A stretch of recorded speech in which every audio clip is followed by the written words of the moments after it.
Prepare to meet with our team, which consists of 40 people. For our drive system, we have used aluminum profiles for testing and optimizing the best dimensions for our suspension mechanism and adjusting the locations of the robotic arm and the sampling system. According to the tests of our prototype, our plan is to dimensionalize our final chassis design that is mainly formed with carbon fiber composite structure and aluminum connection parts. Our suspension mechanism consists of 2 rockers, a connecting differential bar and 4 elastic airless tires. The rockers load each wheel equally and the tires get squeezed to distribute the load over a large area. The differential averaging mechanism stabilizes the main body, therefore allows the angle difference between the rover's 2 sides reach up to 45 degrees. High-power brushed DC motors are used in each wheel of the drive system that can provide up to 1.5 kW of power.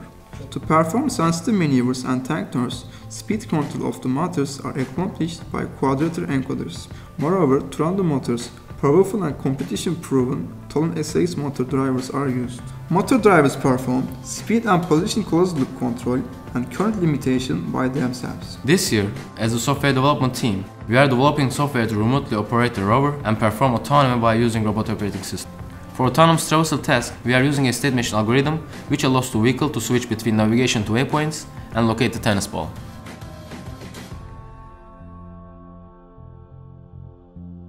Moreover, the MoveS package is used for obstacle detection. It creates a cost map with the data it receives from the LiDAR. Thanks to cost map, the rover can prevent possible collisions while autonomous navigation.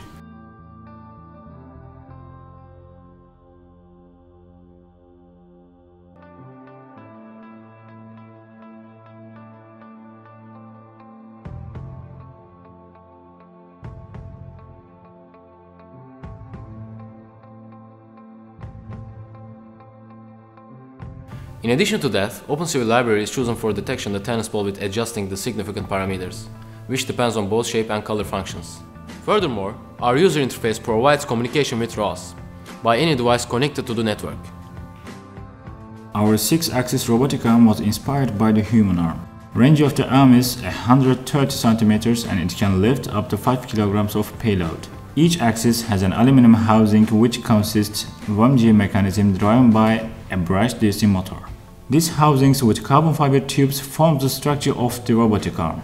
At each joint, VMG mechanisms are also used to prevent backdrive, therefore reducing the load on the motors while increasing torque output. According to our experiences, 2-finger gripper provides us better wear during operation.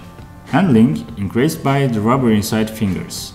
To accomplish more, the gripper can handle mission-specific end effectors. Each axis is controlled by a brushed DC motor and an encoder that is connected to the worm shaft, therefore bypassing gearbox backlash.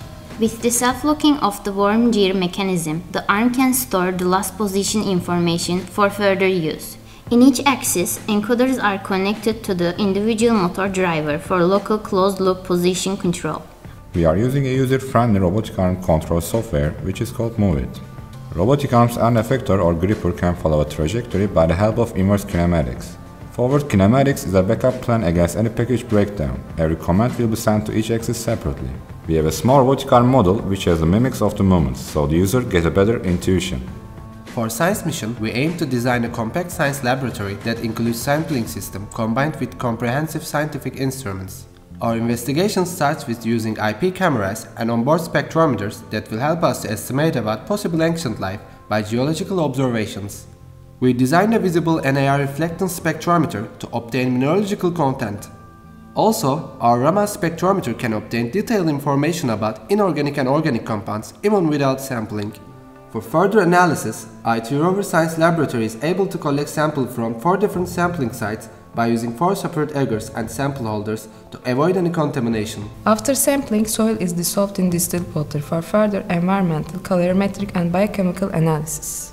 Electrical conductivity and pH probes will measure the habitability of designated regions. Glucose and proteins are biomolecules and their existence will be an indicator of extant life. The Bradford region is used for protein existence because of rapid response and easy detection. Finally, an amperometric biosensor is designed for detecting free glucose molecules that can be found in the soil by electrochemical reactions.